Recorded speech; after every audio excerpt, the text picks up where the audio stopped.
Bonsoir toutes et à tous, j'espère que vous allez bien. Si vous aimez votre pays ou président, abonnez-vous pour plus d'informations. Lorsque la Russie a lancé son invasion à grande échelle de l'Ukraine le 24 février 2022, elle semblait disposer de tous les avantages imaginables pour remporter une victoire rapide et décisive. Sur le papier, les chiffres et les réalités militaires penchaient massivement en faveur de Moscou.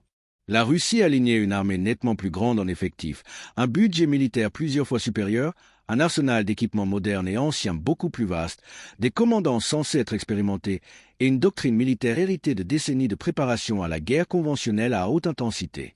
Tout indiquait qu'elle allait écraser les défenses ukrainiennes en quelques jours, voire quelques semaines au plus. Au lieu de cela, plus de 4 années se sont écoulées depuis le début de l'invasion et la victoire promise par Vladimir Poutine n'est toujours pas arrivée. Aujourd'hui, la Russie mène sa guerre contre l'Ukraine depuis plus longtemps que l'armée rouge soviétique n'a combattu les forces nazies pendant la Grande Guerre patriotique, Seconde Guerre mondiale sur le front de l'Est. Et paradoxalement, Moscou n'est pas plus proche d'une victoire stratégique en 2026 qu'elle ne l'était en 2022. Pire encore, un par un, tous les avantages initiaux de la Russie ont été érodés, neutralisés ou transformés en faiblesses coûteuses. Même le dernier atout apparent de Moscou, sa capacité supposée à soutenir une guerre d'usure longue et brutale, commence à se révéler insoutenable sur le plan humain, économique et industriel. Les pertes s'accumulent, les ressources s'épuisent, le moral se fissure et la machine de guerre russe, autrefois perçue comme invincible, montre aujourd'hui des signes de fatigue profonde et structurelle. Pour bien comprendre comment on en est arrivé à cette situation et mesurer l'ampleur véritablement stupéfiante de l'échec stratégique russe, il est indispensable de revenir sur le déroulement de la guerre depuis ses tout premiers jours. Attente mondiale et préparatifs russes avant l'invasion. En février 2022, le monde entier retenait son souffle. La Russie avait massé une force colossale aux frontières de l'Ukraine. Des centaines de milliers de soldats, des milliers de chars, des véhicules blindés, des systèmes d'artillerie, une aviation puissante et des stocks de munitions immenses. Kiev semblait au bord de l'effondrement. Les experts militaires, les agences de renseignement occidentales, les médias internationaux et même de nombreux responsables ukrainiens s'attendaient à ce que la machine de guerre russe déferle à travers la frontière à tout moment et écrase les défenses ukrainiennes en un temps record. Presque personne ou presque n'imaginait que l'Ukraine puisse opposer une résistance sérieuse, encore moins tenir plus de quelques semaines. La Russie était perçue comme une superpuissance militaire régionale dotée d'une expérience opérationnelle récente, Syrie, Géorgie, Crimée, d'une force aérienne dominante, d'une artillerie massive et d'une capacité logistique impressionnante. L'Ukraine, en comparaison, paraissait démunie. Une armée relativement petite, des équipements en grande partie hérités de l'ère soviétique, une industrie de défense limitée et un budget militaire qui n'était qu'une fraction de celui de son voisin. Avec le recul, ces prédictions se sont révélées dramatiquement erronées. Mais à l'époque, elles semblaient parfaitement logiques. La Russie entrait en guerre avec l'une des plus grandes flottes de chars du monde, environ 19 000 véhicules blindés estimés, dont une partie importante était opérationnelle ou pouvait être remise en service rapidement. Elle disposait aussi de dizaines de milliers de véhicules de soutien, de systèmes d'artillerie de très longue portée, de chasseurs modernes, Su-35, Su-34, Su-57 en petit nombre, de bombardiers et d'une force aérienne globale bien supérieure en nombre et en variété à celle de l'Ukraine. L'Ukraine, elle, ne pouvait compter que sur un parc limité de vieux chars T-64, T-72 et T-80, des véhicules blindés de transport de troupes de conception soviétique et un petit nombre d'avions de combat Mi-29, Su-27, en état souvent douteux. Son industrie de défense nationale était modeste et sur tous les critères mesurables, effectifs, tonnage d'artillerie, nombre d'avions, stock de missiles. Elle semblait incapable de rivaliser. Tout était donc en place pour une victoire russe rapide. Le Kremlin semblait convaincu que les jours du gouvernement ukrainien étaient comptés. Le service fédéral de sécurité russe, FSB, préparait déjà des listes d'arrestations, des appartements à Kiev pour les futurs responsables pro-russes et les plans d'occupation administrative. L'Ukraine était destinée, selon Moscou, à devenir un nouvel État satellite semblable à la Biélorussie. Vladimir Poutine allait obtenir exactement ce qu'il voulait, comme il l'avait fait en Crimée en 2014 et dans le Donbass. La résistance inattendue et héroïque de l'Ukraine. Pourtant, comme l'histoire l'a montré à de nombreuses reprises, la guerre est fondamentalement imprévisible. Elle n'est pas une simple équation de chiffres, de puissance brute ou de supériorité technologique. Elle est chaotique, dynamique, organique. Elle évolue constamment sous l'effet d'un réseau complexe de variables humaines, morales, logistiques, politiques et techniques. Et une force nettement plus petite et plus faible peut, par sa ténacité, sa détermination et son ingéniosité, renversé tous les pronostics comme un animal blessé acculé dans un coin qui se bat avec une férocité inattendue. C'est exactement ce que l'Ukraine a fait.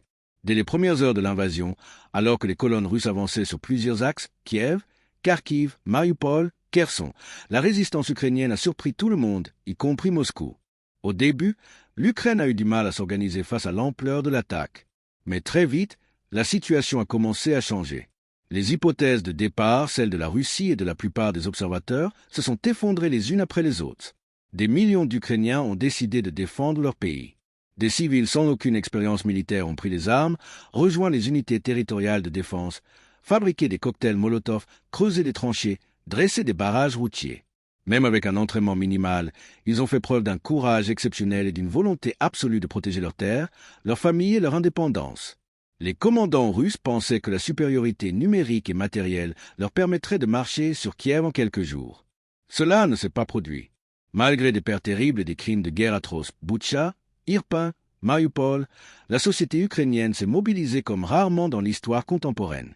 La nation entière s'est dressée contre l'envahisseur. La Russie a aussi payé cher son arrogance initiale.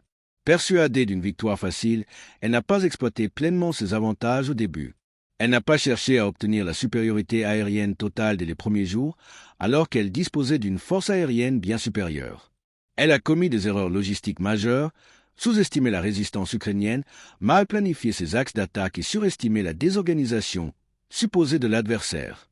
Résultat, des colonnes blindées ont été prises en embuscade, des convois ont été détruits par des drones et des javelins, et des pertes massives ont été enregistrées dès les premières semaines. Très rapidement, les nombreux avantages initiaux de la Russie ont commencé à s'éroder. Et cet effritement s'est accéléré lorsque les pays occidentaux ont décidé de soutenir massivement l'Ukraine, fournissant des missiles anti-chars, des systèmes antiaériens portatifs, Stinger, Piorin, puis des systèmes plus lourds, HIMARS, NASAM, Patriot, des obus, des chars, des véhicules blindés et des renseignements en temps réel. Ce qui devait être une opération militaire spéciale de quelques jours s'est transformé en guerre conventionnelle de longue durée, avec toutes les pertes humaines, économiques et matérielles que cela implique. Aucun des deux camps n'était vraiment préparé à ce scénario. Mais c'est l'Ukraine qui a su s'adapter le plus vite, rééquilibrer les forces et transformer les avantages russes en faiblesses. L'évolution du conflit, neutralisation systématique des atouts russes. Au fil des mois, puis des années, l'Ukraine a réussi à contrer ou à neutraliser presque tous les avantages conventionnels de la Russie. L'immense flotte de chars russes, autrefois l'un des symboles de sa puissance, a été largement neutralisée par l'utilisation astucieuse de mines anti-chars, de drones FPV kamikazes, de javelins, de NLAW et plus tard de missiles guidés occidentaux. Les colonnes blindées russes, qui auraient dû dominer le champ de bataille, sont devenues des cibles faciles, piégées sur des routes étroites ou bloquées dans des champs de mines.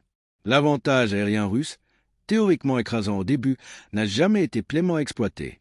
La Russie n'a pas obtenu la supériorité aérienne totale. L'Ukraine a construit l'un des réseaux de défense antiaérienne multicouches les plus efficaces au monde. Missiles portatifs, systèmes NASAM, irrités, patriotes, tourelles automatisées à intelligence artificielle, équipes mobiles de chasse aux drones. Aujourd'hui, les avions russes opèrent à très basse altitude ou restent loin du front, limitant leur impact. L'artillerie russe, qui devait submerger l'adversaire par un déluge de feu continu, a été progressivement affaiblie. L'Ukraine, grâce aux HIMARS, aux drones de reconnaissance et aux renseignements occidentaux, a localisé et détruit des dépôts de munitions, des centres de commandement d'artillerie et des lance-roquettes multiples. Les stocks russes se sont épuisés plus vite que prévu, obligeant Moscou à rationner les tirs. Même l'investissement massif russe dans les drones, Shahed iraniens, lancés, Orlan, a été contré. L'Ukraine a développé sa propre industrie de drones nationales, lancé des attaques à longue portée contre les raffineries, les dépôts de carburant, les bases aériennes et les usines d'armement russes, et amélioré ses systèmes de brouillage et de défense antiaérienne. Un à un, les atouts conventionnels de la Russie ont été sapés. Moscou dispose toujours d'un avantage numérique global, mais il devient de moins en moins décisif sur le terrain. La stratégie d'usure russe et ses limites croissantes. Pendant longtemps, beaucoup pensaient que la Russie finirait par l'emporter à l'usure. Malgré les sanctions, malgré les pertes, Moscou continuait d'avancer, lentement mais sûrement. Elle remplaçait ses pertes humaines, puisait dans ses stocks soviétiques, renforçait ses liens avec l'Iran et la Corée du Nord pour obtenir munitions et missiles, et parvenait à maintenir son économie à flot malgré les pressions. Mais le temps joue désormais contre elle. Les pertes russes accumulent à un rythme insoutenable, dizaines de milliers de tués et blessés chaque mois, matériel détruit plus vite qu'il n'est remplacé. La mobilisation partielle de 2022 a envoyé des centaines de milliers d'hommes au front, mais depuis 2025, le recrutement stagne ou décline. Les incitations financières ne suffisent plus. Les minorités ethniques, les prisonniers, les immigrés ont déjà été exploités au maximum. Les Russes ordinaires, surtout les jeunes des grandes villes, refusent de plus en plus de s'engager dans ce qu'ils perçoivent comme une guerre sans issue. L'armée russe, qui avait grossi jusqu'à environ 1,3 million d'hommes en 2025, a cessé de croître. Elle commence même à rétrécir. Les pertes irrécupérables, tués ou blessés graves, dépassent désormais le nombre de nouvelles recrues. Chaque mois, la Russie perd plus qu'elle ne gagne. La qualité des soldats décline aussi. Les nouvelles recrues ont souvent peu ou pas d'expérience. Les unités sont de plus en plus déséquilibrées, mal entraînées, mal coordonnées. Les petites escouades envoyées pour contourner les positions ukrainiennes sont décimées par les drones avant d'atteindre leurs objectifs. Les percées restent locales, limitées et ne débouchent sur aucune prise stratégique significative. Stagnation, chaos du front et impasse stratégique. Le front est devenu une zone de mort à mort, floue, poreuse, dominée par les drones. Les lignes ne sont plus nettes. On ne sait plus exactement qui contrôle tel ou tel kilomètre carré. Les routes sont recouvertes de filets anti-drones, les véhicules équipés de systèmes de guerre électronique, les transports de troupes protégés par des cages métalliques improvisées. C'est un chaos sanglant et brutal. Aucun camp n'a imposé de domination claire depuis 2025. Mais cette impasse est bien plus favorable à l'Ukraine qu'à la Russie. Tant que les troupes russes restent engluées dans cette zone de destruction, elles ne progressent pas, ne prennent pas de vies importantes et s'épuisent jour après jour. Chaque assaut coûte cher en vie et en matériel, pour des gains minimes ou nuls. La Russie continue pourtant de miser sur la force brute, espérant que la pression continue finira par briser les lignes ukrainiennes ou que l'Ukraine s'effondrera économiquement. Mais cette stratégie ne fonctionne plus. Les brèches créées restent trop petites pour devenir des percées. L'offensive russe, autrefois puissante et coordonnée, s'est transformée en une suite d'actions désordonnées, coûteuses et sans direction stratégique claire. Impasse de Poutine et perspectives sombres pour la Russie. Vladimir Poutine est désormais coincé entre le marteau et l'enclume. Il est allé trop loin pour reculer sans risquer sa propre survie politique. L'économie russe est devenue structurellement dépendante du complexe militaro-industriel. Une retraite ou un accord de paix perçu comme une défaite provoquerait un effondrement interne. Pourtant, les faits sont têtus. Son armée n'avance presque plus. Elle s'affaiblit de mois en mois. L'Ukraine continue de frapper les infrastructures russes, raffineries, dépôts de carburant, bases aériennes, usines, perturbant l'approvisionnement et aggravant le déficit budgétaire. Les sanctions s'intensifient. Les prix du pétrole baissent. Les revenus chutent. Il n'existe aucune solution miracle. Poutine espérait que la pression militaire provoquerait un effondrement ukrainien. Il espérait que l'Occident se lasserait. Aucun de ces scénarios ne s'est réalisé. Au contraire, l'Ukraine tient, s'adapte, innove, reçoit un soutien constant et inflige des pertes insoutenables à son adversaire. La Russie peut encore tenir un certain temps grâce à ses réserves, à ses stocks soviétiques, à ses alliances avec l'Iran et la Corée du Nord. Mais chaque mois qui passe rend la victoire plus lointaine, plus improbable et la défaite plus inévitable. Conclusion, une guerre perdue d'avance pour Moscou. Ce qui devait être une opération éclair est devenu une guerre d'usure que la Russie ne peut pas gagner. Son dernier avantage, la capacité à absorber des pertes massives, s'effrite. L'Ukraine, malgré ses propres souffrances, continue de maximiser les coûts russes tout en minimisant les siens. Elle neutralise les atouts de Moscou un par un, transforme les faiblesses russes en opportunités et maintient la pression. Si cette analyse vous intéresse, abonnez-vous à The Military Show. Nous décryptons chaque semaine l'évolution réelle du rapport de force, les stratégies, les innovations et les perspectives de ce conflit historique. Et merci d'avoir suivi cette rétrospective détaillée. Pour aller plus loin, regardez notre vidéo sur la façon dont les unités ukrainiennes de recherche et de destruction démantèlent pièce par pièce la machine de guerre russe.